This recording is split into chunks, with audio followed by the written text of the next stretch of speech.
বলো কি বলবো? যা খুশি বলো তুমি। না না না কি না না না না লজ্জা পেলে হবে? বলো ভালো বলো। আমি একটা দুধওয়ালা দুধ দিই এখানে।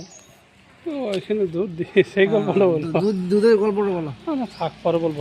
না না বলে দাও অল্প, এখন সময় লোকগুলো দেখবে, বলে দাও অল্প, না এখন লোকগুলো দেখবে তো, পরে বলবো না। তোমাকে দেখবে, দেখো দেখছি তোমার ক্যামেরাতে। বলো পরে বলবো না। পরে বলবে, এখন বলবে না? চলো ঠিক আছে। তাপস দা বলছে এখন বলবো না। হ্যাঁ না আমি আর ভাবো না।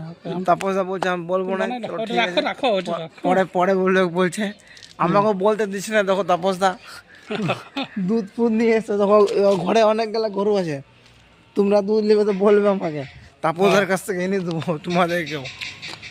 তারপর তোমার কটা গরু আছে? 30টা 30টা গরু আছে তাপসদার ঘরে। কত দুধ দেয়?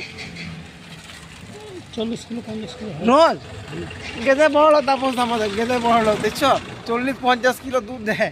এই যে ঘরগুলা দেখছো পিছন ঘরে, এই ঘরগুলা সবগুলাতে তাপসদা দুধ দেয়। আমরা যেমন পার্সেল দিই, তাপসদা দুধ দেয়। চলো ঠিক আছে, দেখা হবে পরের ভিডিওতে।